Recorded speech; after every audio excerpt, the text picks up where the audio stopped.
Hi, friends. I just wanted to take a few minutes to share a piece of me with you. I know that the current events are impacting people in many different ways, and we're all experiencing a wide range of emotions. I'm also going to acknowledge the fact that while our feelings might be similar, they can look very different. It's also important to note that we're all in different stages of feeling. So let me share with you where I'm sitting at this moment. 44 days ago, life just changed. For me, it was Wednesday, March 11th. It began with a simple email directing us to immediately move all classes at the university to an online platform and to adjust all events to meet new protocols. That was the first wave. But Saturday, the tsunami started.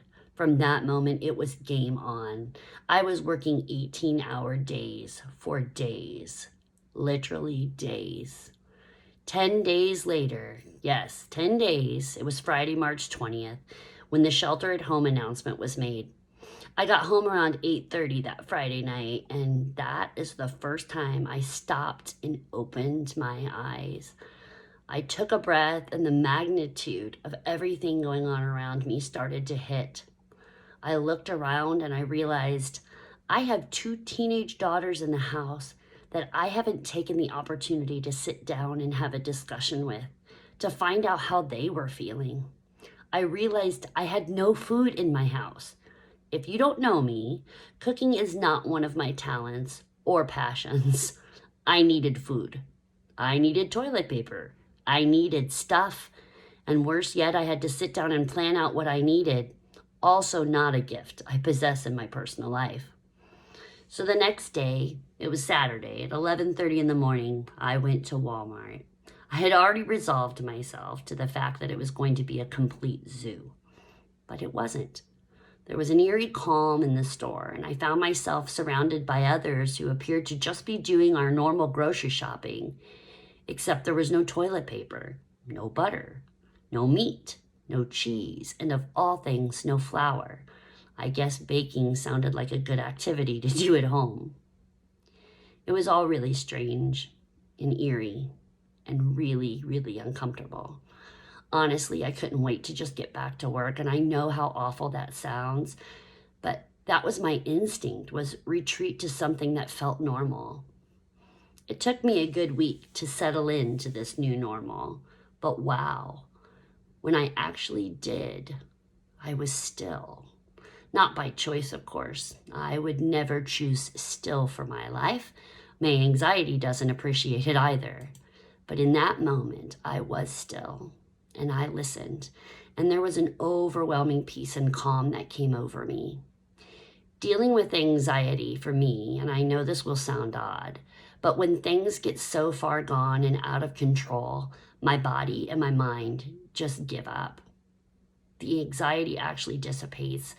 It's like giving it all to God. And yes, I know that's what we should always do, but let's face it, some of us just aren't wired that way. We're wired to push, push, push, to keep moving, to not stop, not pause.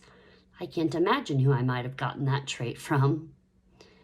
But in that moment, I actually laid it all down, right at his feet. In the last few weeks, I've been able to connect with God in a way that I've never connected with him before in my life. On Good Friday, we had to run some errands, and we stopped to see my parents as it was Easter, and it's such a special time for our family, as I'm sure it is for you as well. I just couldn't imagine not seeing them for Easter. We were rushing to get home before the Good Friday service.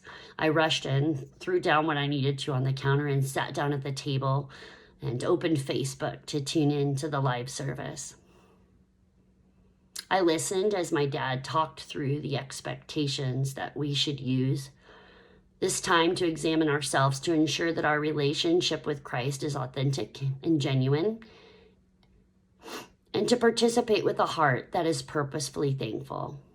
The words weren't new, but I was able to participate and honor God in a way that I never had before. For me, communion happens in church, and church, for me, is work. I know that sounds bad, but when you're a preacher's kid, you're always working. My mind is usually on what's coming up next in the service, or if the praise team is singing during communion, I'm prepping for that. I'm never truly in the moment. Opportunities like that communion have shown me that there really is a lot of good to come out of this time of turmoil.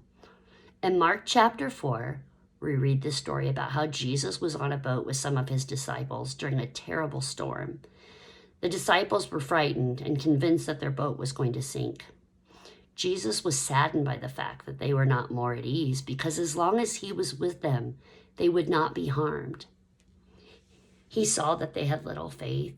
They were astonished when Jesus stood and he rebuked the wind and said unto the sea, "Peace, be still." And the wind ceased, and there was a great calm.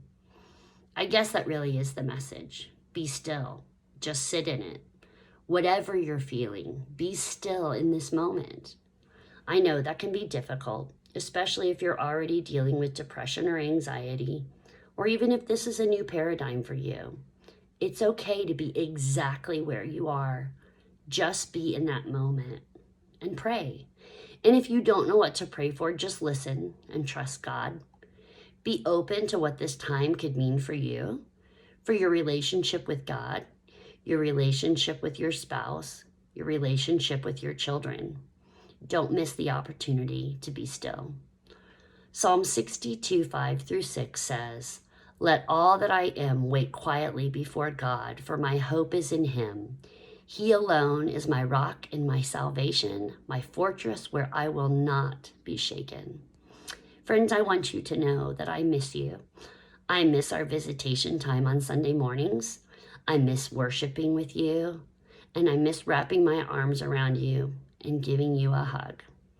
I know that we will have those opportunities again, and I pray that when we do, we will have a newfound appreciation for what a privilege it is to have each other and to gather as a family. I hope we can learn this even during this time of trouble. I trust that you will take the time to be still and receive the many blessings God has in store for you, even during these very challenging times. Be blessed, and I can't wait to see you all again.